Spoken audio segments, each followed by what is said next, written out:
Thank you for tuning in. Our next presenter is Grant Connolly, CEO of NeuPath Health. Mr. Connolly, you may begin. Thank you for joining us this morning. I'm also joined by Stephen Lemieux, our CFO.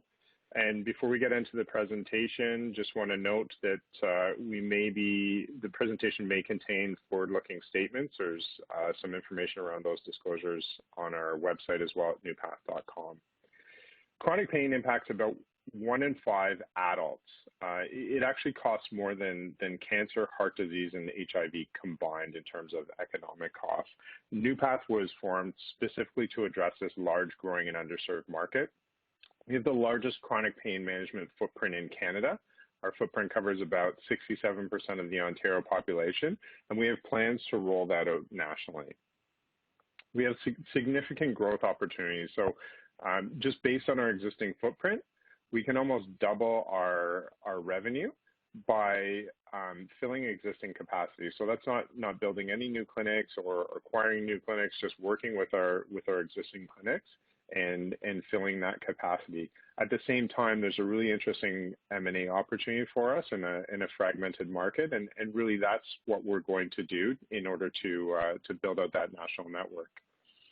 We've also started rolling out our virtual care strategy. Prior to the pandemic, we weren't seeing any patients virtually, and just based on the increased or changes in attitudes towards adoption of virtual care by both patients and physicians, we're able to convert about 10% of our patient visits to virtual visits, and we're also supplementing that with some remote pain management technology that I'll talk to a little bit later.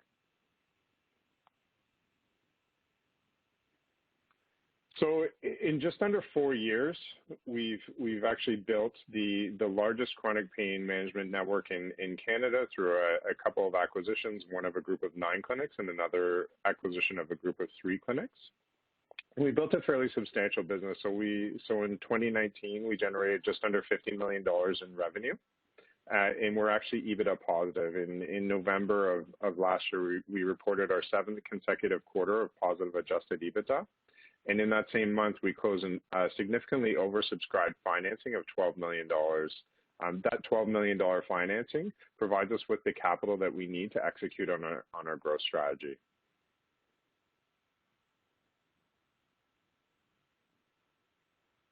Chronic pain doesn't get a lot of attention. It's actually the 4th most burdensome condition, and I'll explain that statement.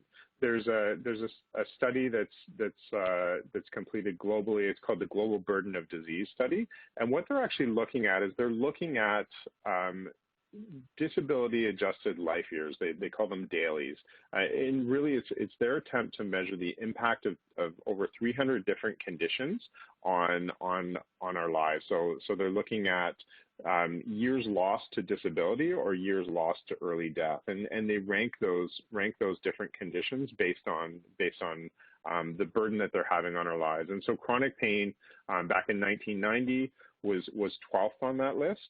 In 2005, it was 8th on that list, and 2015 it was 4th. And you know, just to put it into perspective, based on these calculations in this study, you would be better off getting a diagnosis of HIV versus chronic pain, just in terms of the impact it's going to have on your life. And so it's a really big problem. It's not just a Canadian problem; it's a global problem. And that's what we're setting out to try to solve is that chronic pain problem.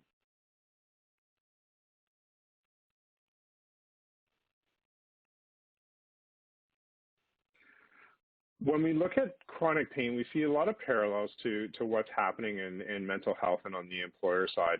One of the big challenges that we have in the chronic pain world is that the gold standard really is multidisciplinary care. So bringing in different groups of doctors working together along with various allied health professionals, working together to create a treatment plan and collaborate on the best form of treatment for patients. the challenge that we have is that reimbursement models don't account for that multidisciplinary care, and so we've been forced to get a little bit creative in terms of how we can try to deliver that multidisciplinary care. So one of the things that makes us different is that we provide traditional pharmacotherapy, but we also provide what we call a chronic pain self-management program, and that really it's a psychoeducational program where we're really trying to provide patients with the education and tools that they need to better self-manage their pain. And so we look at the employer market, and chronic pain, just like mental health, the burden falls in terms of economic cost. The burden falls mainly on employers. So you can see that mental health in Canada costs about $21 billion per year for employers. Chronic pain costs $37 billion per year, and it also matches up in a lot of different ways in terms of prevalence in the general population, in the workplace, and percentage of disabled persons in Canada. And so we see a real opportunity to be able to solve that problem for employers, but also be able to offer that multidisciplinary care for our patients.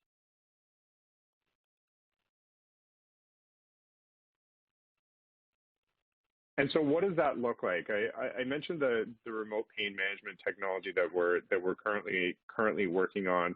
One of the big challenges that patients face in healthcare is navigation.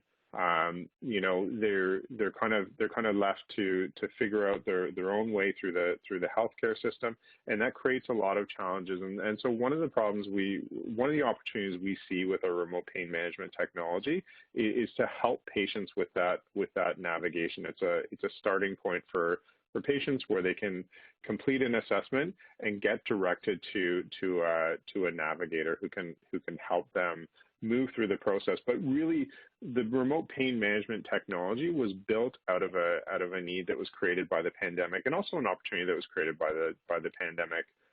We are no longer able to offer a chronic pain self-management program to patients because it's an in-person group-based program. And so we started to look at changing attitudes towards technology and digital health, and decided it was the right time to roll out some remote pain management technology. And what we're really doing is we're replicating that chronic pain self-management program and offering it to patients whenever, wherever they are. We're also combining it with some access to coaching and content. And so this would really become the hub of our chronic pain-focused employee health initiative. What makes us really different, though, is that we're supplementing that digital health technology with the opportunity for patients to come in clinic for treatments. We're not ready as a healthcare profession to go completely virtual. There's still a need for in-person visits, and there's going to be a need for in-person visits. So we think that really separates us from different offerings out there. And so when we look at the program, we're combining that digital health technology plus the virtual care, plus the in-person visits and research. Research is so important. We actually own a contract research organization, and we're in the process of publishing a 550 patient study on chronic pain. And that ability to generate research and collect data and analyze data and be able to adjust is really important to what we're doing. I'm going to hand the presentation over to Stephen Lemieux, and he's going to talk about growth plans and some financial information. Thanks, Grant. So as Grant mentioned before, one of the strategies we have to grow our business is just by growing organically. So we have the ability to double our revenue just by improving our capacity utilization rate. So this rate is based on a combination of available physician shifts and patient appointment spots. And we know that achieving 100% is not realistic, so we use 80% as a target. So anytime we talk about capacity utilization, we're basing it on that 80% target. How to get started. So capacity utilization improved from 29% in 2017 to 56% in 2019. and is currently at 55%. It's a slight decrease from last year due to COVID, or from 2019 due to COVID. To improve capacity utilization, we have three factors we can utilize. We can continue to onboard new doctors to meet patient demand across our 12 clinics in Ontario. We can expand services that we offer to treat different types of chronic pain, and we can improve our patient throughput rate. The patient throughput rate was one of the more significant areas of growth in the last few years. So when Grant and I originally got involved in the business, we were operating at around 29% capacity, and we were only seeing 50% of referrals, which was not acceptable. So we looked at our patient intake process. We've improved this process, and now we see approximately 70% of referrals. Some of our clinics see close to 90%. So we know there's still room to grow, and this is one of the key factors we continue to improve on to help support that or improve that organic growth rate.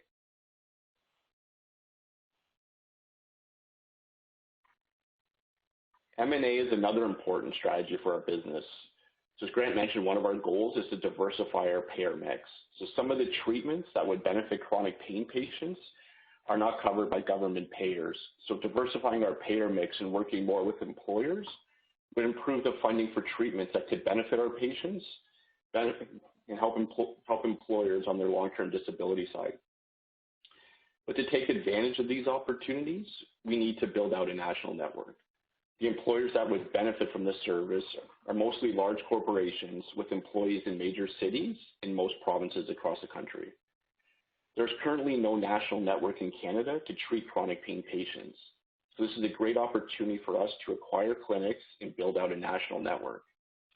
When we talk about building out a national network, we are looking to have a presence in major cities across Canada, such as Vancouver, Calgary, Edmonton, Winnipeg, Montreal, and potentially Halifax. And when you look at these major centers, the landscape for chronic pain clinics is very fragmented, and it's typically comprised of single center clinics.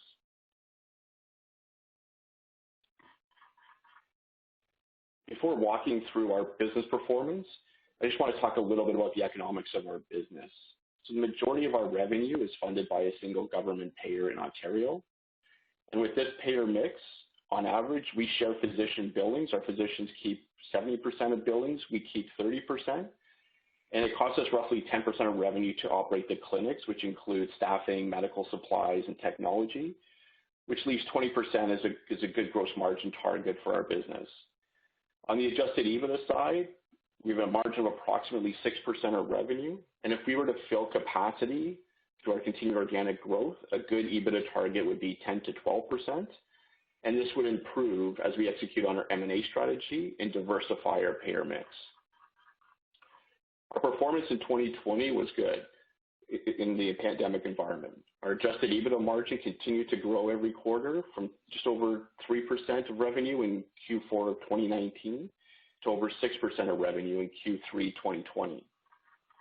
Our revenue improved in Q3 2020 to $12 million, which was an improvement from both the first and second quarters where the business was impacted by COVID. Revenue in the third quarter was impacted by the loss of 5 weeks of physician capacity due to some vacation time our physicians took. If we were to normalize for this impact, our revenue would have been consistent with the prior year. Our balance sheet is strong. We closed a $12 million bought deal financing that was significantly oversubscribed, which improved our cash position, and our business is currently cash flow positive. So this gives us the resources we need to go out and execute on our M&A strategy and acquire clinics across the country.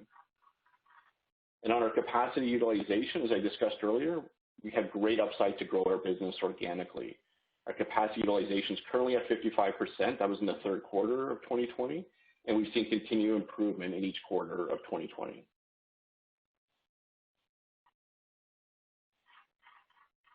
Our capital structure, we have just under 42 million shares outstanding and 72 million on a fully diluted basis.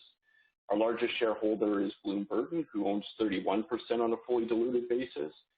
Management and the board own 9% of the company, and one of our major shareholders, Claret, owns roughly 14% of the business.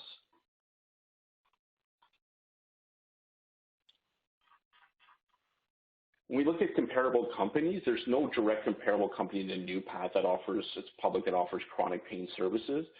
So we look at other companies that own and operate medical clinics and have medical-related technology. And we look at this peer group. They currently trade at approximately 10 times revenue compared to less than 1 times for NeuPath. So there's significant upside for our valuation compared to our peer group, just as we continue to execute on our growth strategy by building out that national network and continuing to grow organically.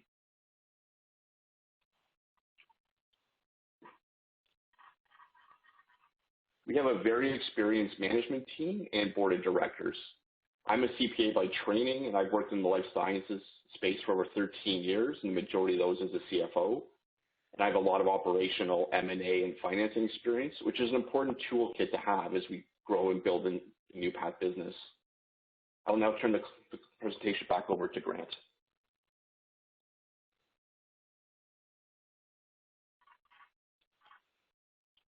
Grant? Thanks, Stephen. So just on... So just building on Stephen's experience, I have that same combination of healthcare experience combined with capital markets experience, as well as time as executive officer of a public company. Just highlight one thing. I was CFO of a company called Apple Tree Medical Group. I like to say they were WOW Health before WOW Health existed. They have about 30 primary care clinics, combined with their own electronic medical record software. And so it was a good experience in terms of that clinic operations combined with health tech.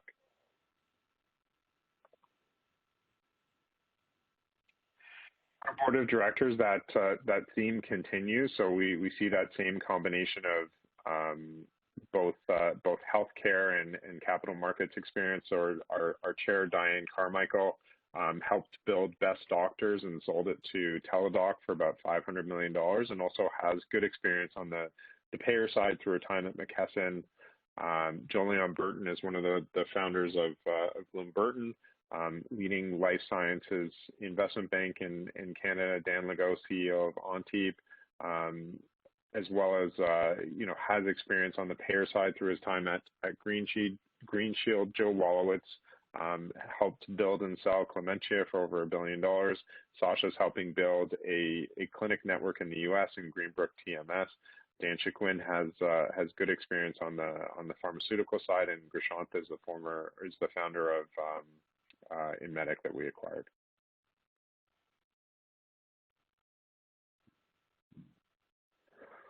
So again, it's a large, growing, and underserved market.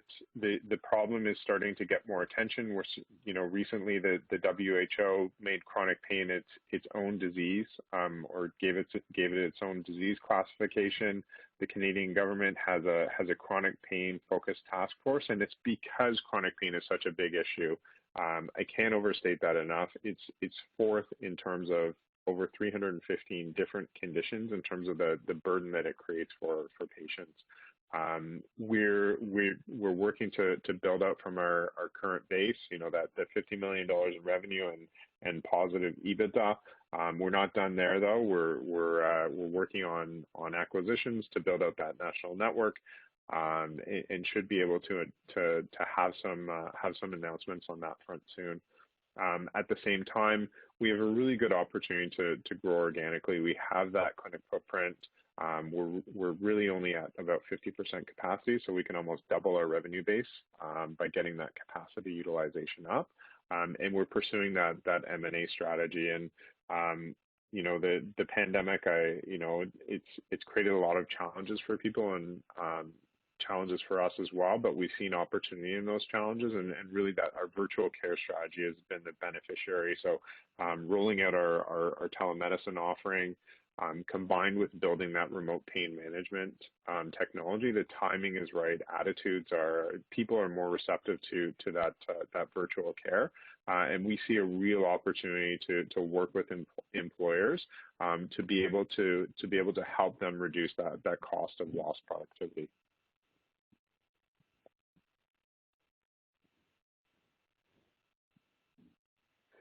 Thank you very much for joining us today.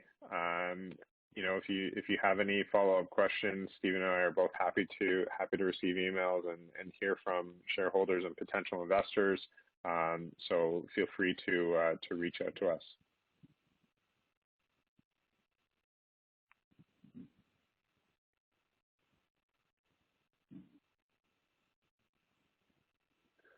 So we have a question. I'll just read the question. What are the 1 to 2 things investors should look for in 2021? Great question. We've been pretty upfront about our ambitions to build out a national network, and really that's what we've been working on, is filling our deal pipeline. I just want to say, we view acquisitions and particular acquisitions in our space. Structure is extremely important. So we want to make sure that we create the right structure for our shareholders, make sure the acquisitions are accretive immediately, but also that the structure works for the target shareholders. And it's really important because target shareholders tend to be physicians who are practicing in the business, and we want to keep those physicians practicing. So it's important to create the right structure that gives them that incentive to continue to stick around in the business. So we're on the acquisition front. I'm confident we're going to have some news soon on that front. Be able to announce some acquisitions and build up that national network, but also the remote pain management technology. We're targeting the end of Q1 to have that technology rolled out. So it's acquisitions, technology, and then the rollout of our chronic pain-focused employee health initiative. Another question: how do you explain why NeuPath is so undervalued relative to comps? I agree. I think that there are. In general, markets tend to be efficient. I'm a believer in the efficient market hypothesis, but that doesn't mean that there are times when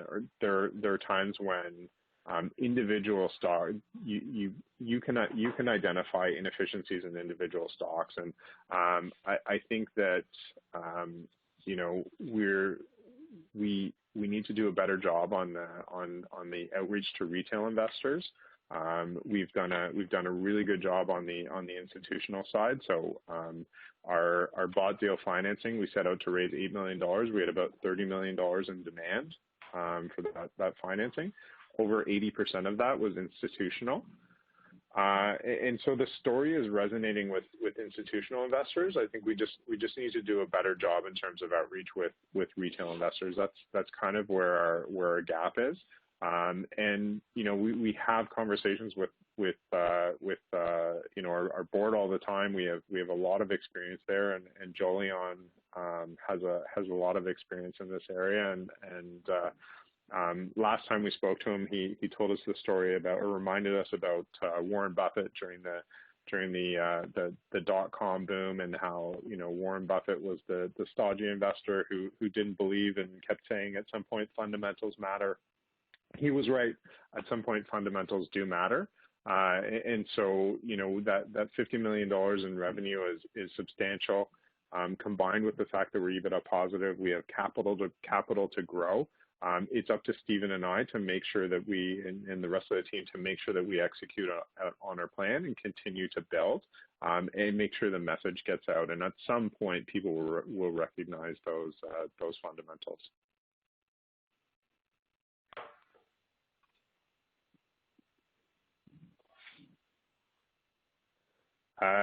Another question: do you have a U.S. listing on the NASDAQ over-the-counter board?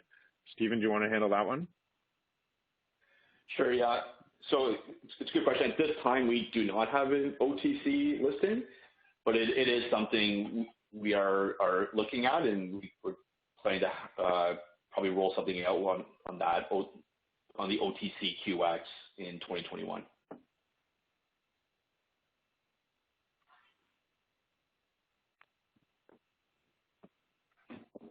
Okay, well, it looks like that's all the questions we have, so we just want to thank everyone for their time. And as Graham mentioned, if you have any other questions, feel free to reach out to us directly. And we'll now turn the call back over to the moderator. Thank you. That will conclude today's webcast. Thank you for your participation.